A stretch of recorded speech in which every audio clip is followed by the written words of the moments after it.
And maybe someone has already taken part in some events. Patrick, you had one this past Friday. Yes, we had a meditation event that went great on last Friday. We all relaxed and went mindful into the weekend. So that was really great.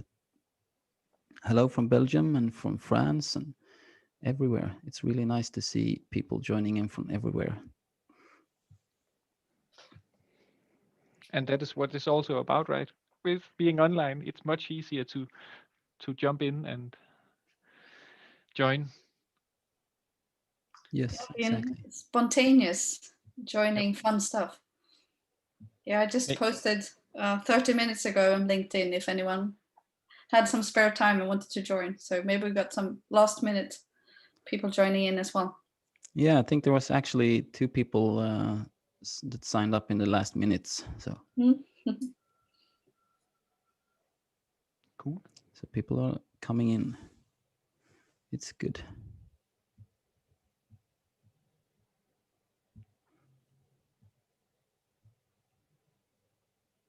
So I can also say that this event, as you all know, is hosted by Dandy People, and Agile is a part of the Agile 20 Reflect Festival. So if you want to see any more sessions or meetings, you can go into agile20reflect.org and look at the calendar. And you can also go directly to dandypeople.com and see our events on our site that we host and that this is a part of.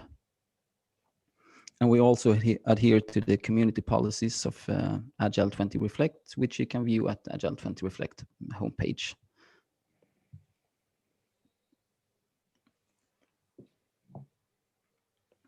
And if you have any questions during Carsten's presentation, please put them in the chat and we'll answer them afterwards.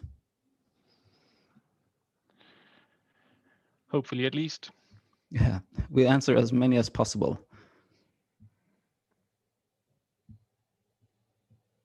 Otherwise, they can find you on your YouTube channel or anything, Carsten? Yeah, or LinkedIn. Yeah. That's also a good chance of finding me there.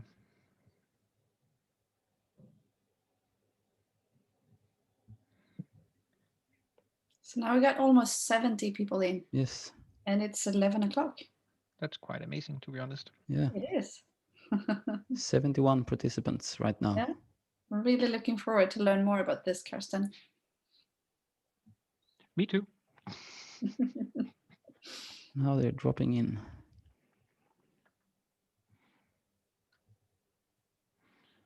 Should we slowly get started or just give it 1 or 2 minutes more? I think we can give it 2 minutes more because there's a lot of people dropping in now. Cool. Make sure everyone has their coffee and everything.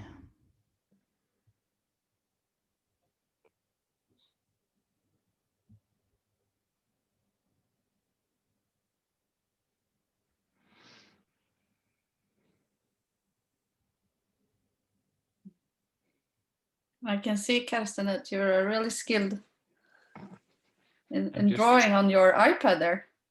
Yeah,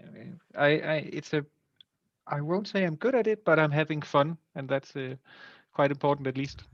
It looks good, and if you're having fun, it usually turns out well as well. Yeah. Yep. Yeah, it looks really good. Good morning. Good morning. Good morning, Scott. How is Scotland? It's got snow, and I think it's been sent by Sweden. Thank you, Sweden. You're welcome. We got plenty here, so yeah. Help yourself.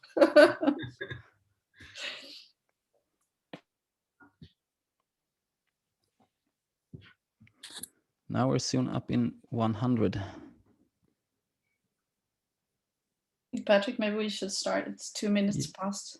Yes, we can start. I would just say once again that this is an event that will be recorded. So as I told you before, if you don't want the risk of your face or anything being in the video, you can turn your video off, but we would really love to have it on for you guys. And I'm going to hand this event over to Carsten Lützen and let him take it away. Thank you. Then I'll stop doodling again. Okay, so welcome to this talk. and I'm going to spend a little less than an hour or so on liberating structures and on of my learnings on how I used it to facilitate setting team goals. This specific session that I will walk through is, I used that on a leadership team, but I've also used it on development teams and stuff like that. The mechanics are somewhat the same, but I will get back to that. And maybe in the end, you will actually, you should go back to this initial slide and then see how many of the structures are actually represented in here, because most of the agenda is shared in this picture, but I will not spoil that just yet. The agenda for today, it is not because I've not prepared anything. It's just because I don't want to spoil everything, as I said. So first off, I'll just give a brief introduction to who am I, for those of you that don't know me. And then I'll just going to dive a bit into the liberating structures and what is liberating structures and what is all this about. Then some background about this specific case, just to give you some context. Who were the participants? How did I set up the day and stuff like that. Then I'm going to go a bit more or a lot more into the details of the day, and I'll get back to what strings mean in a liberating context area. But I'll go through the string that I made and used, and all the stuff in the agenda, both before and after this string. And then I'm going to hopefully give some kind of recap and some reflection together with all of you, and then some questions in the end. And as Patrick said, if you have questions during the talk, just write them in the chat. I'll try to keep my eye on the chat and answer what fits in. And if you feel that I've forgotten your question, just repost it or raise your hand at the end in the Q&A. Cool. A bit about me. So my name is Carsten Grønbjerg Lützen. I'm an agile coach, or whatever we call it at the moment, at the Lego Group here in Denmark. I am an agile coach by title, but I also do a lot of other stuff. My primary incentive is to work on whatever adds the most value. And at the moment, I get a lot of energy from this, so this is where I focus my time. You can find me on YouTube if you have not seen my YouTube channel. It's called Carsten Lützen or Lützen.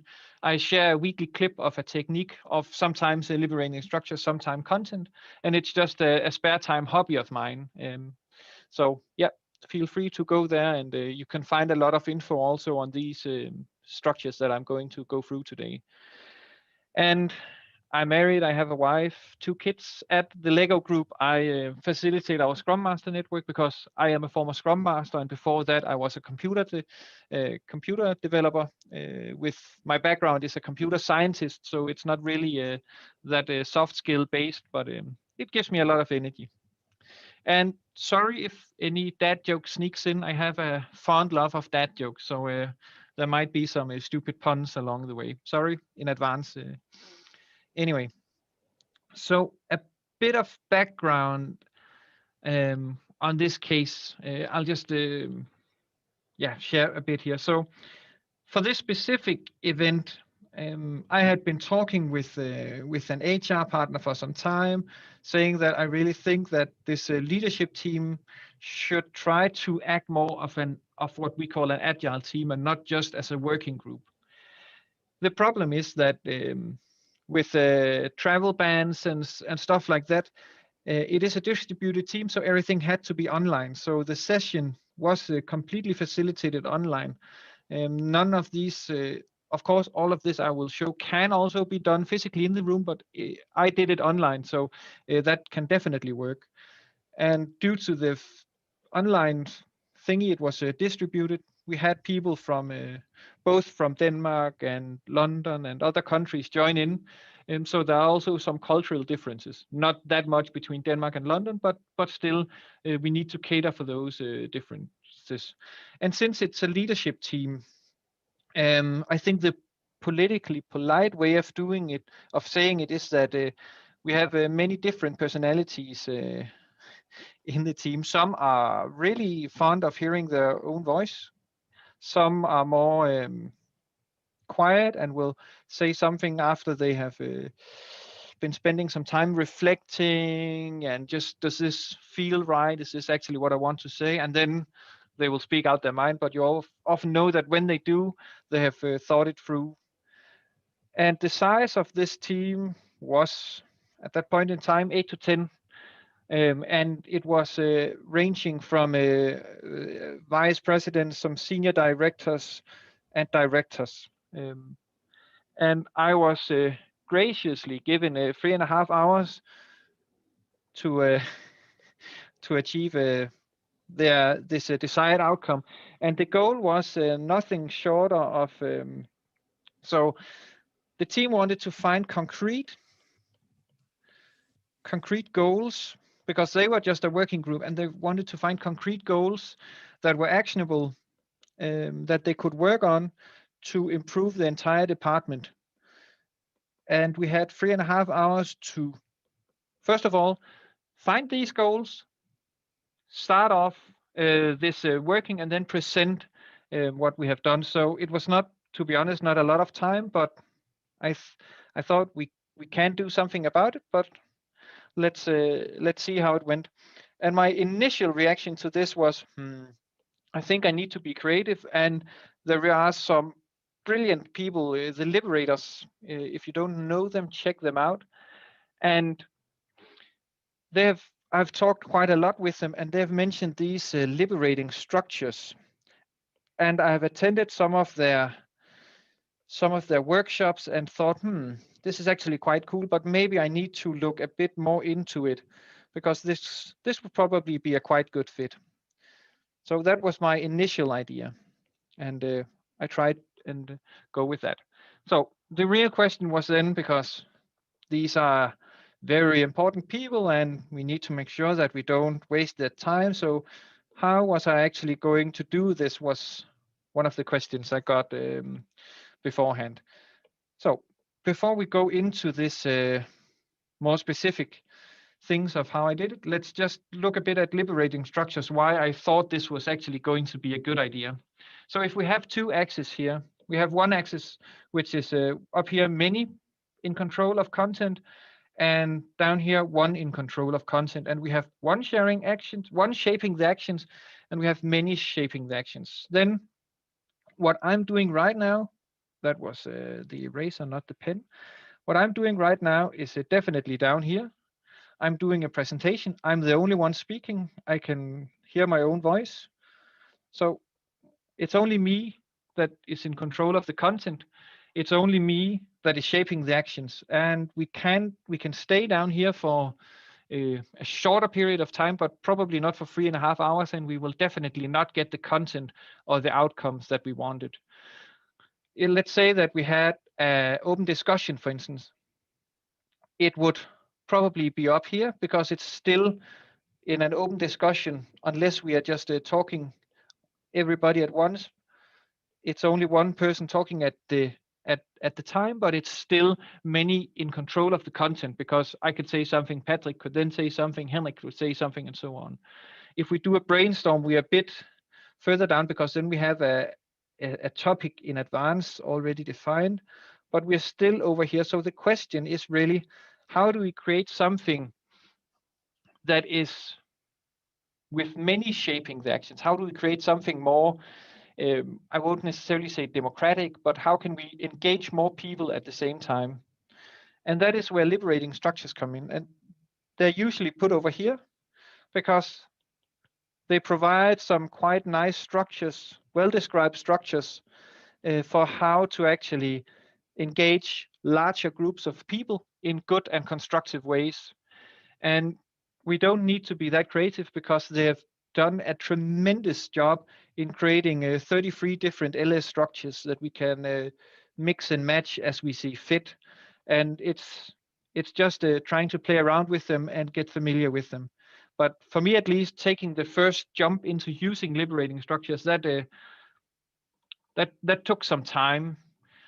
And as I said, a liberating structure is, I usually think of it just as a card. And this card, this structure, it has some input. So what goes into this? Of course, when we plan something, we have a goal in mind that we really want to use. We also need to have a room. It can either be physically or digitally, and we also need to have some participants. And all this is spelled or is written on these liberating structures. So it gives us an idea of, will this structure actually fit us, or will it not fit this specific context? And then at the end, we'll of course have some kind of output that might be the final output or just feed into a new structure, into a new setting. And it varies, of course, from structure to structure, which output is created. And in here is the structure, and that can, of course, be both brainstorming, it can be aligning, it can be building connections, it can be helping each other, it can be counseling, it can be a lot of different things.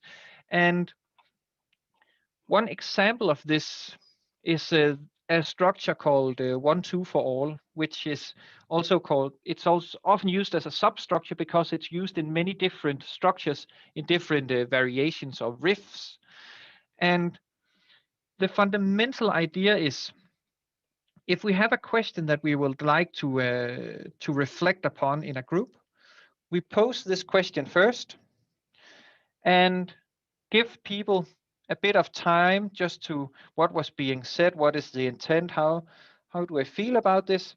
And then we start out simply individually to reflect. So what do I feel about this? What is my input to this question?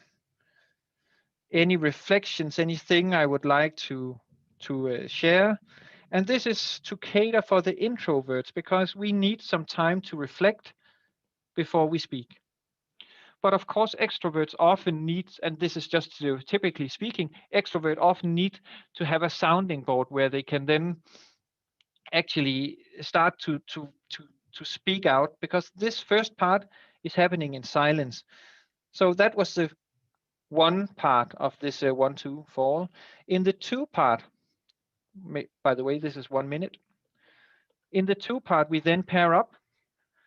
Now the introverts have had some time to reflect in silence. The extroverts are now ready to try their opinion, and the introverts can kind of also check if their opinions is completely different. How did we actually understand the question? That is 2 minutes in pairs. And again, just self-organizing. Don't create big groups, just pick the person that is closest to you, and then that is a pair. When we have then spent 2 minutes in these pairs, we go to the 4 part of it, which is, as I guess most of you have guessed already, where 2 pairs meet up and then reflect.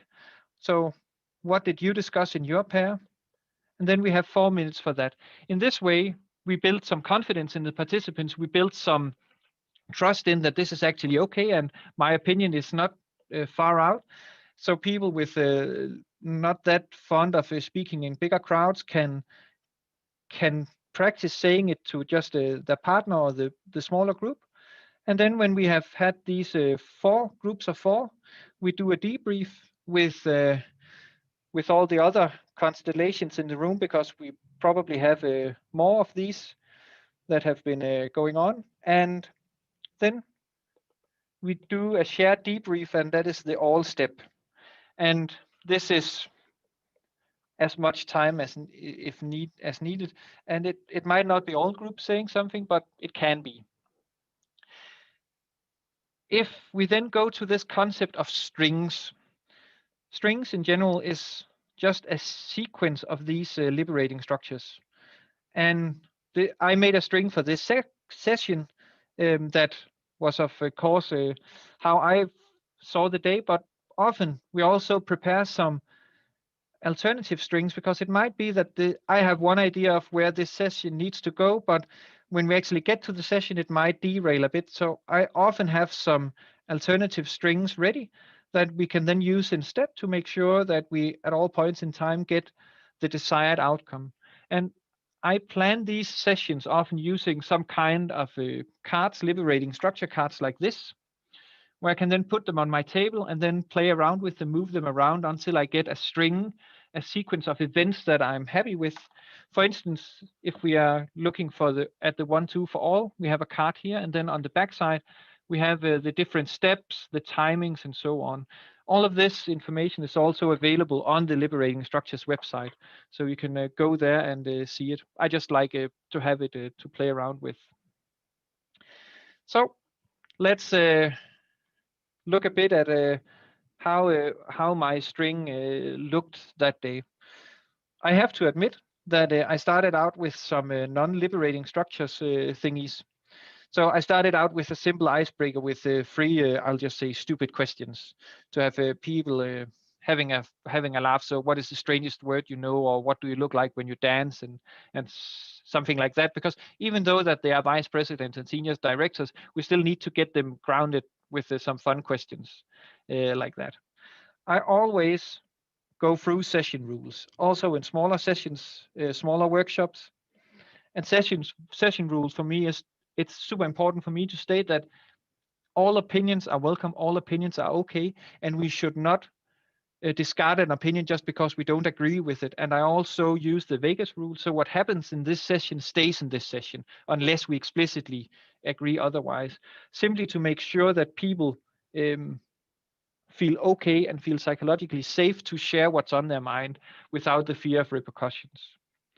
After these session rules, we did some expectation alignment. So what are the best hopes for this session?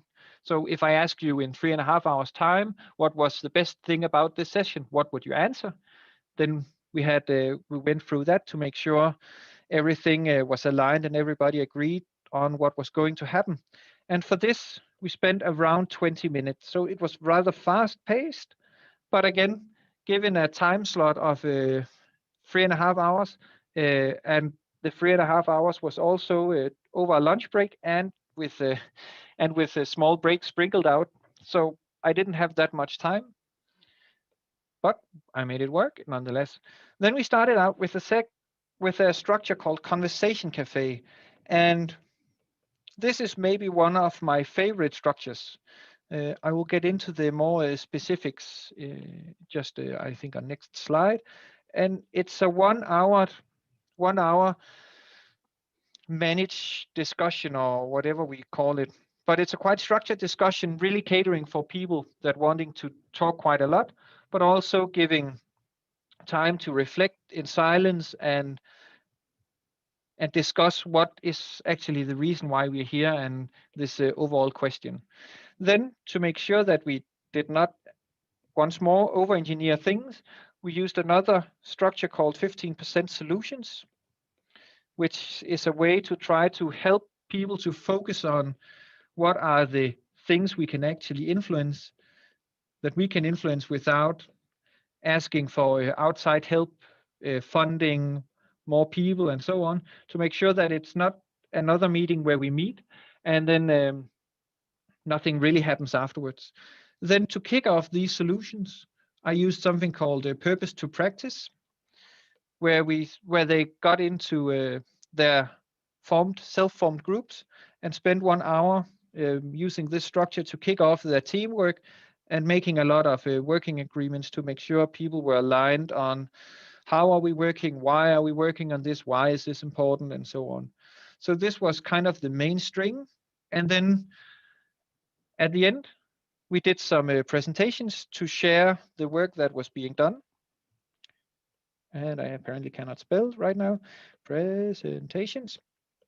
And from these presentations, we of course had to revisit our best hopes to make sure that if anything was uncovered, that we had a plan on how and when would we make sure that we catered to that best hope that was not fulfilled. So putting up something there, again, to make sure that everybody felt heard and everybody felt that it had been a good session. And because I'm a big fan of feedback, I always end my sessions with some feedback or evaluation of the session, both to the participants or between the participants, but also to me as a facilitator to make sure that I get something to work on. What could have made this session even better, And I will also end the session today with just that. So if you have feedback, then there will be a format for that at the end of the session. And we had 20 minutes for these presentations, 5 minutes to revisit the best hopes, and the feedback was 5 minutes at the end, where they could just write what was on their mind. And some of you might think that this facilitating this online was a super big thing that required a lot of special things.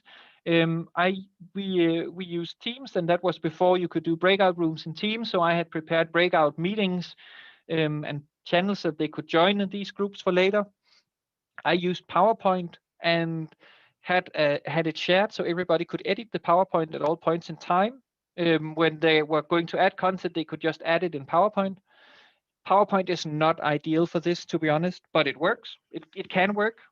And then I did a lot of preparation. So I prepared some templates. I prepared a purpose to practice slide deck for them that they could just fill in the templates and then use that for a presentation later on. I also created the breakout rooms. I ensured that everything was ready, that the people coming up with the initial pitch of the day were ready, and making sure that everything was a well-oiled machine, so we were not wasting a lot of time. I know this is not really necessarily the topic of this talk, but just to give you an idea that it doesn't need to require a lot of fancy software. But I've talked quite a lot now, so let's look a bit at the format for that day.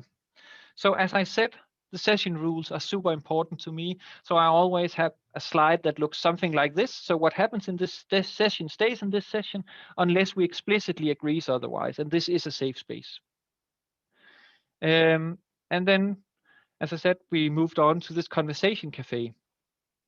And the conversation cafe is basically just 3 rounds of discussion.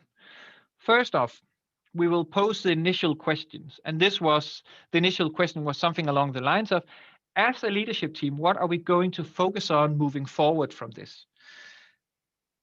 And we spent a couple of minutes. People were taking some notes, reflection, taking some notes, and just thinking, so what do I really want from this team? Why are we even a team? Are we a team, or should we just be individual head of departments that is not sharing anything or whatever?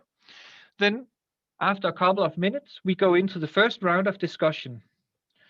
And this first round of discussion is quite important because this is your own reflections. But there are some rules, and that is also why I said this is a rather structured approach. And I'll just skip to the next slide. So one of the rules is that we have this virtual talking token. If we were in the room, I would have a ball that we could pass around. But since we're online, I will just mute people if they're speaking and it's not their turn. But the really important thing here is that you get 1 minute to talk uninterrupted. You can, of course, stop before, but you have up to 1 minute to share your initial reflections to this overall question. So 1 minute per person. And when everybody has come with their view of the things or what they want out of this, then we'd go to the second round, and that is comments. So with what you just heard, anything that you would like to comment on, and then again you have up to 1 minute of uninterrupted talking time. You don't need to use it if you don't have any questions or if you don't have any reflections or feedback to what was just being said. You're of course free to just say pass and then pass either physical or virtual ball to another one, just to call out their name and then they unmute. I will take time and I will stop people after 1 minute. I'm quite strict with the format, but people know that and they also accept it. Even the extroverts, because I've said up front, it's 1 minute and I will stop you after that. So they need to be crisp on what they're trying to say. And then the third round of discussion is an open discussion. And this discussion, it depends a bit how long time we take, often 10, 20, maybe even more minutes. And I often ask the team, do you need a talking token here? or is it okay that everybody can talk when they want? Many teams say we don't need the talking token. If they say that, I say I still retain the right to introduce a talking token. If I see somebody dominating the discussion, then I will introduce it and I will enforce it. But if you don't need it, it's completely fine and completely valid. Or if I see somebody hiding, not saying anything, then I will also introduce a talking token again. And I might ask some prompts along the way to make sure that everybody is heard, simply to help people. And that can be a bit terrifying, right? If it's directors and VPs, but in all honesty, right, they're just human people, so they're really great to work with. And then after this open discussion, we go into this: what was your biggest takeaway? Simply to close down this discussion and make sure that people are now somewhat agreeing on in what direction should we take this team. So what are the areas we should focus on? Of course, this exercise did not, and that was not the intent, was not to give a concrete list of actions or a concrete list of topics we could dive into. That is this 15% solution. And then when we had debriefed this, I would bring up a slide and then write down the keywords that were being said to make sure that it was captured somewhere. Then we had a small break, and then we went into this next exercise, which is these 15% solutions. And this is actually quite simple. It's a, wow, that was bold. It's a rather simple question to ask. So with the input we just heard, we just uncovered, what 15% solutions would you think could add value? And when I say 50% solutions, I mean, if we say that our workday is 100%, and you tend to say that roughly 85% of your work is determined up front, and you're only in control of around 15%, what 15% solutions would you then propose? That is solutions that don't require extra funding, doesn't require you more hours, doesn't require you to work overtime. And then individually reflect on that. And they would write it in, yeah, okay, I'll actually get to that. So, and with this, again, just alone, make a list individually. So write it on Post-its or on a notepad or whatever rocks your boat, to just get this way of thinking going. So what could I actually do? Where could I move the needle? Where could I make sure that we evolve as a team? And then small groups, I think it was 3 or 4 people, shared with this and consolidate the list. In this way, we could easily merge things that were the same, so we didn't get a long 5-7 times the number of participants list. But we could slowly start to write things together. And then with this consolidated list, we would present it for the group. And I had prepared for all the in this PowerPoint that everybody could use. I'd prepared a template like this, where I then asked them to go in, fill out the title and the short description. You can see the actual template here.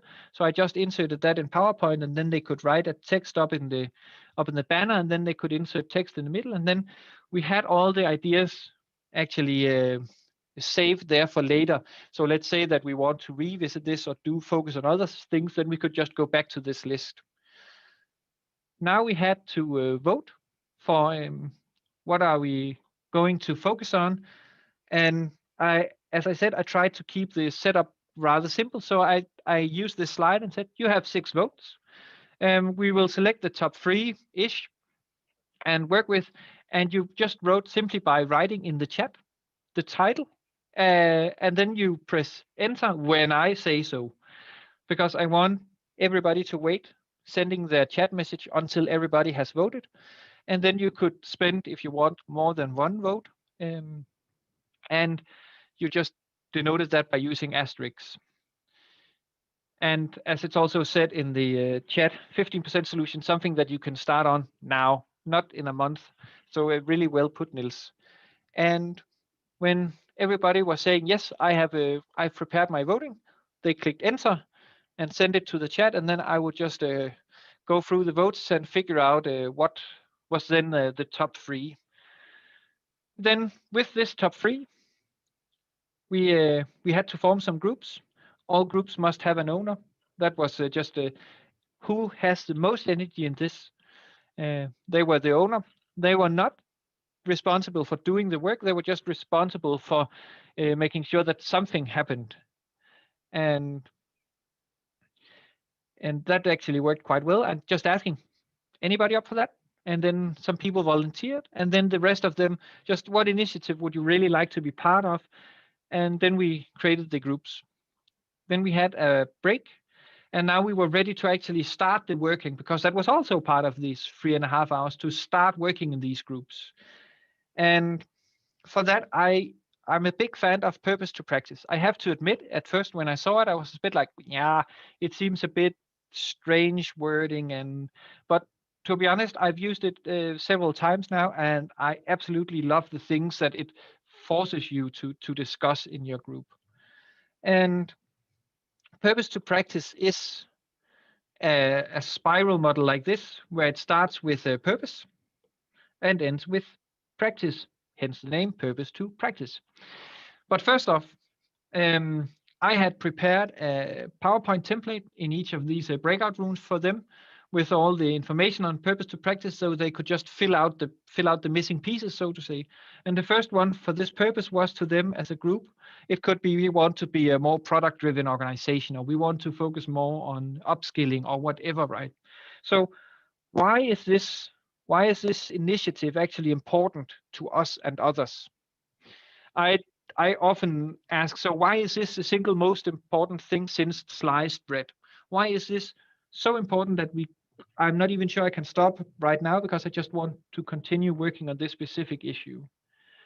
And when we have the purpose clear and everybody in the group agrees on this purpose, then we go through these principles. And these principles are, what rules do we need to follow in pursuit of our purpose?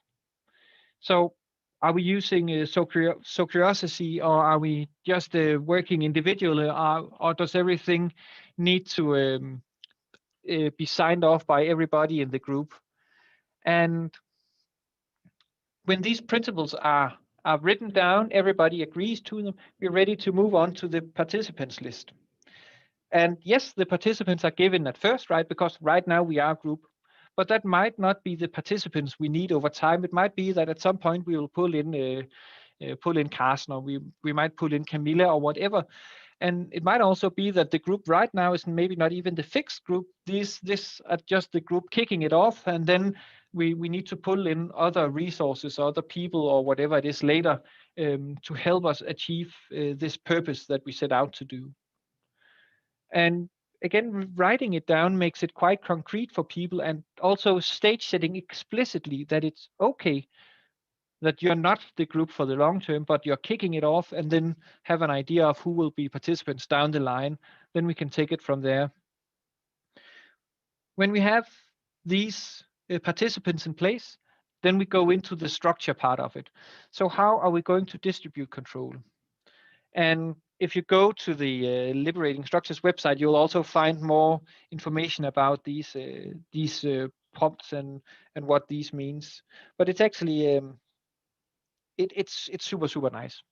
And then from this structure, we go into the practices. So what is in it for our stakeholders? Again, how do we actually do this? And when we have that in place, everybody, all these small groups had a great pitch of the idea, and had an idea of, so we have the structure in place. We will meet in 2 weeks time, and we will have prepared this, and then we can present in the next LT session in 2 months time, or whatever the timeline was. And in that way, people had 1 hour to fill out all of this, and then if possible start to work. And then, as I said, breakout. And since we had a lunch we had to plan for, I was bold enough, or stupid enough, or annoying enough to say that you have 1 hour, and in that hour you also need to eat lunch. So some of them just decided we'll start off with lunch and then meet in 20 minutes and then spend the rest 40 minutes filling out the template and answering these questions. Some of them work while eating. Again, the groups are much better at deciding that than I am. And one thing we then did at the end was to simply go back and then present to each other, have some candid feedback. So when you went out to this meeting room with this content, how did it go? Any reflections, any reactions, any things that you really think this group overlooked that should be inserted? Because there were, of course, some participants that really wanted to be in both groups, but since we cannot clone people just yet, that was not a possibility. So they had to pick exactly one group to be part of. And then at the end of the day, that was the last thing we presented, and then we revisited the best hopes, and then we did the feedback that I will get back to in not that long time, how we are going to do that. But what I would actually like us to spend the next period of time on is just some reflections. And since I said that the liberating structures, they're not that prescriptive, we can actually tweak it as we see fit. For instance, 1, 2 for all might be a bit difficult when we're 116 people. So we will do 1 for so all, and then with a popcorn theory, but I will get back to that. So I really want you individually and in silence, just spend 2 minutes in what is your biggest reflection or takeaway from this session with me yapping for 35 or 39 minutes or so. And then Patrick will hopefully press the magic button and send you into a breakout room when I give him the signal. And we will meet back here when you have been in the breakout rooms for 8 minutes or so. And then we will use the popcorn theory to hear from a couple of the groups. And as I said, what is your biggest takeaway from this session or liberating structures in general? And then Patrick, if you will press the button and send people off in a minute or so. And then you will have around 8 minutes. Sorry, Karsten, it seems that we have a bit of a breakout room problem. Okay. Neither me or Mia have breakout rooms. Oh, well, we can't find them, so no, we have to innovate a bit. Yeah. No, it's fine.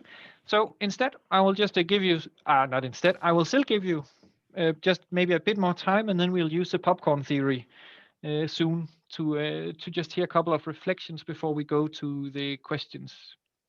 So this was, if you wonder, this was arranged in beforehand to show how agile we are and thinking on our feet.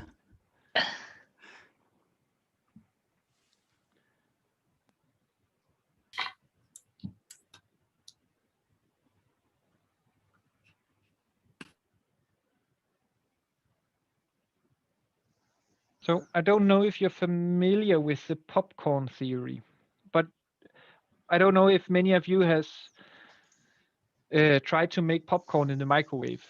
So when we make popcorn, some corns just pop sooner than the others. They simply cannot wait to turn into this almost godlike substance of a popcorn, right?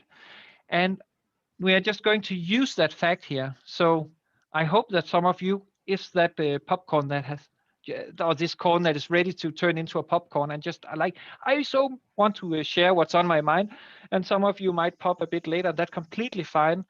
Then just unmute or raise your hand. I think unmute is probably best, and just shout out what is your biggest takeaway. Then I will try to capture it as well as good as possible.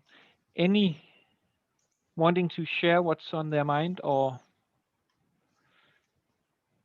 comments? What is your biggest takeaway? Gwenia from London. I think I love the introverts, involving introverts and those who don't speak much. You're using liberating structures. Thanks. Yeah. And I completely agree, right? Because catering for those as well, it's super difficult, and especially within IT, at least in the teams I've been part of, knowing many computer scientists, many of them are introverts. So we need to make sure that they also have a voice. Thank you. Other takeaways or comments? Yes, Marcel from Zurich. I like actually the purpose to practice example, because we had a similar approach in a project that I was involved to build up an agile team from different people from IT and business. And I think this is a good model. I think we built something similar, but this is a more concrete process, I think, to probably use for further like projects in this direction, yeah, to bring people together. Cool. Work on the same topic. Yeah, and I completely agree. And at least when we have IT involved, some people, including myself, really like to have some kind of structure, so it's not just people talking and nothing really gets done. Thank you. It was a good case. Other reflections or comments? We have one in the chat as well, Karsten, from Linda Stridsberg. She has some problems with her microphone. So 1, 2, 4 method to include all participants better. So is her takeaway. Yeah. It's Scott from Scotland. I love the 15% solution, and specifically how you defined it as continuous incremental change delivered without needing overtime, without needing to go looking for budget, and without sort of structural resistance. I think that's almost a key entry point to saying the output from the sessions will be based upon continuous improvement. So there has to be capacity for that. That's a takeaway from me. And you should think that is that it's given, right? But it's not always. It's not our fault. It's always the other teams, right? That is wrong. But cool, really awesome input, Scott. This is Jeroen from Rotterdam. I also agree with Scott, and also the hands-on mentality deriving from that 15% is really cool. Yeah. Cool. Let's hear 1 or 2 popcorns more before going to the... I have one. Yeah. From Denmark. I think that in general, it was just nice to see how we can put different liberating structures together, working as a facilitator. I think that was really interesting, and it just gave me an appetite for looking more into liberating structures. Cool.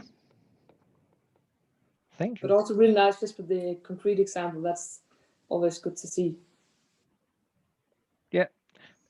I can say personally, at least, for me, that was a difficult thing in the beginning, was to decipher what was on the web page, and then how do I actually use it in a real sentence and not just the description. It took me some time saying to myself, I can do this. Awesome. So my closing remarks before we go to questions is, I would really just urge you to just try them out. The 1, 2 for all, for instance, it's super simple, and it's just, I use it not all the time, but I use it quite a lot. So it's natural to use for me now, and it's a simple way to start. It's not far out as some of the others might seem at first. So it's just like try them and then see what people say about it. If it doesn't work for you, then it's also fine, of course. Then try out something else if you're up for it. And then one of my favorite sources of inspiration is the Liberators, Barry and Christian. They're producing some kick-ass content on liberating structures and a lot of other stuff. And I think it's especially Christian, which writes some playbooks, so to say, for different liberating structures on his blog on Medium, which I often use for inspiration on how to use these structures. So it's a gold nugget. It's super awesome content that they are doing. I've also made some YouTube videos on the different structures of 15% solutions, conversation cafe, 1, 2 for all, and liberating structures in general that you can find on my YouTube channel. I have made a playlist, I think, just called Liberating Structures. And then, as I said, just start simple and have fun. And to this fun aspect, this 1, 2 for all, right? It can work in very small groups. There is an unofficial liberating structure called Mad Hat, which is an awesome way of asking questions to a big group of people, where they're then just having smaller conversations. And there is a Mad Tea Party, Mad Love Tea Party also called, where I use that for a group of 190 people, asking 36 questions to fall in love. I did not, of course, tell people that those were the questions, but again, just as a fun icebreaker with 180 something people at the same time, it was super awesome. And liberating structure scales tremendously well. And then thanks quite a lot for taking the time to listen to me. And then questions or comments.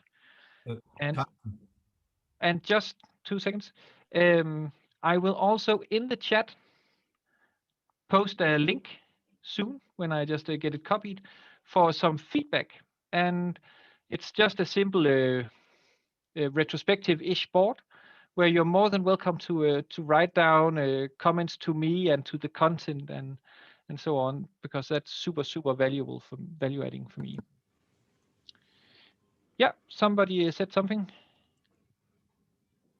We have some questions here from the chat first, maybe. Yeah. And first of all, thank you, Carsten, for the great presentation. And here's a question about what motivates you to share on LinkedIn so much great content. I have several motives, to be honest. One thing is it forces me to stay up to date and learn new stuff. I'm quite curious, so I love to learn new stuff. And right now I'm pacing myself and have been doing so for 2.5 years almost to post a video every week. So that really forces me to have something to talk about every week.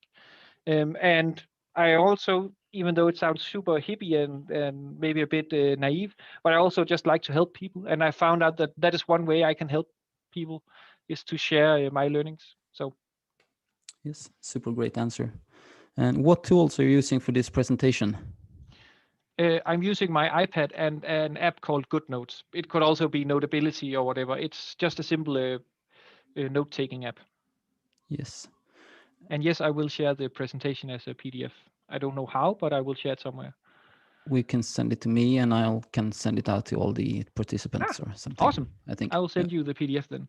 Thank you. And then we have a question for the 1, 2 for all. You choose the times which apply for offline usage, but did you also add some time for changing the breakout rooms? In 1, 2 for all online, because I usually online, as I also was going to do here, is I do 1 and then 3 or 4 and then all, simply to not have people jump in between a lot of different meeting rooms. And that also means I take some of the time, for instance, if we skip the pair step, take those 2 minutes and then put to the group discussion, because it just takes extra time online. Yeah.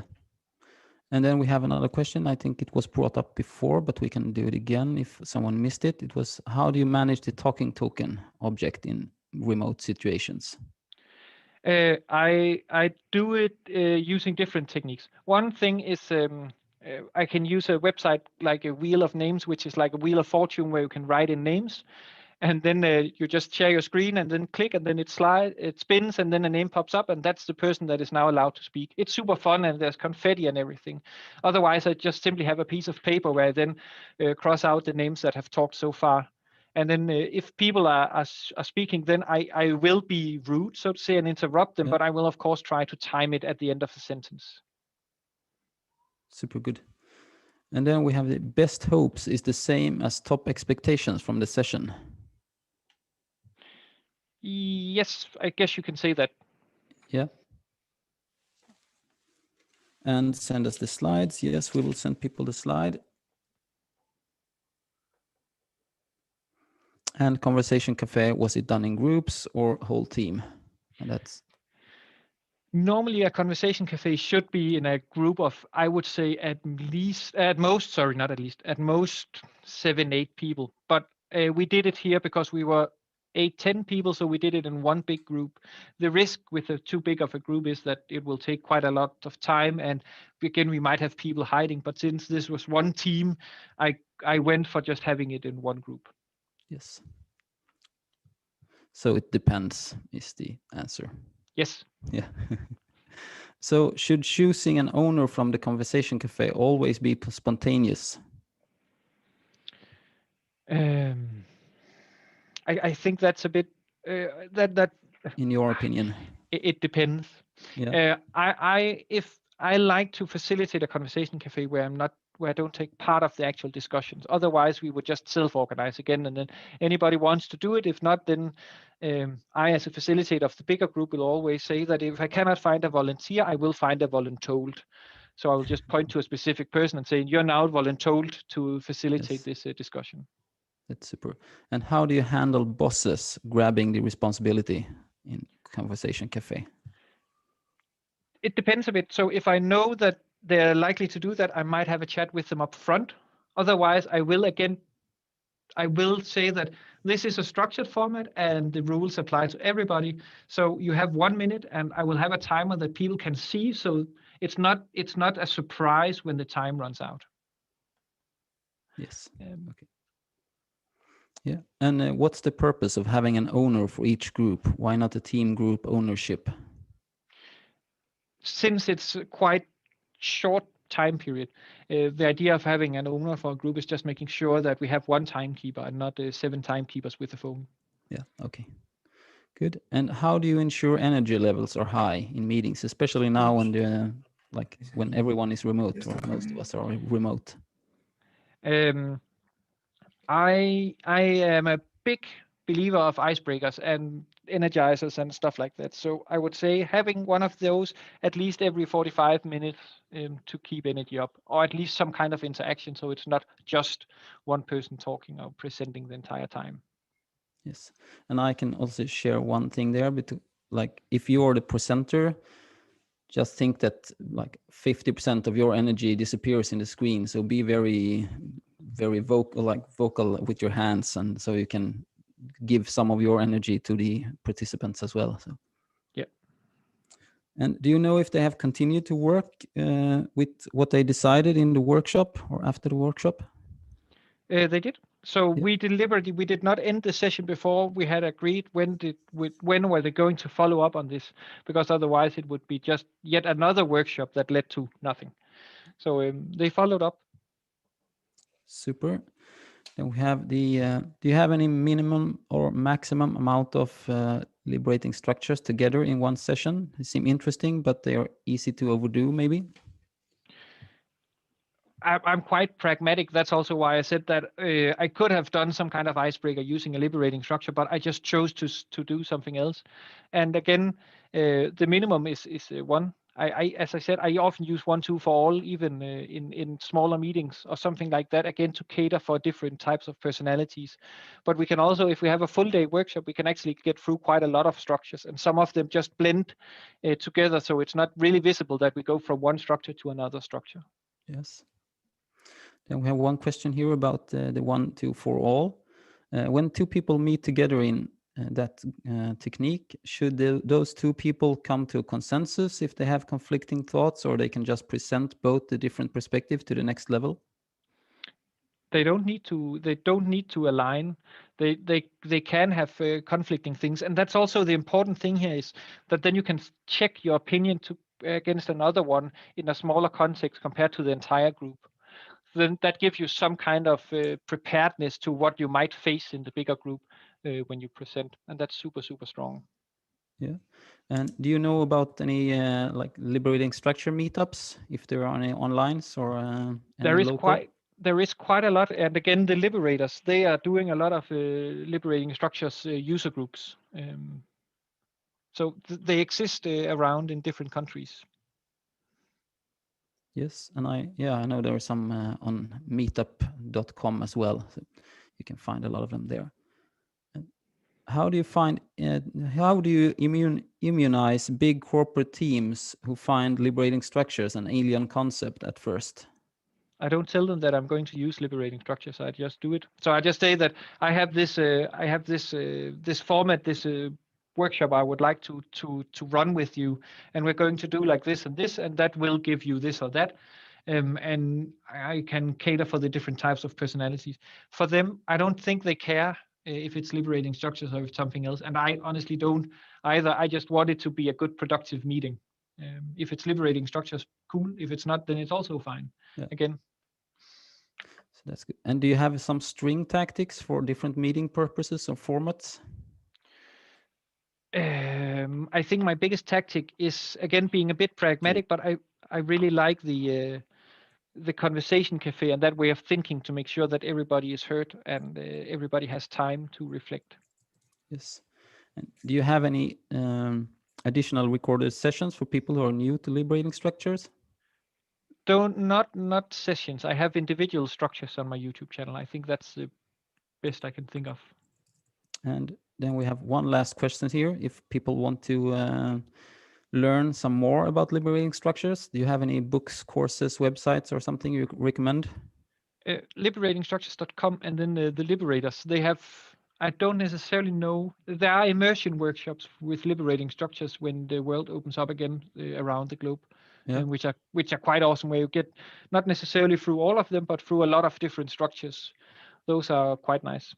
Super. And I have one tip as well. If you have an iPhone, I think I don't know if it's on Android, but there's a great app called Lisa, which you can download and play around with. And there's all the content are there really. So, and you can find everything about them. You can string together different structures and everything in the app. So it's really Maybe good. you can add the name, Patrick, in the chat. People are asking for what the name of the app was. Lisa. Mm-hmm.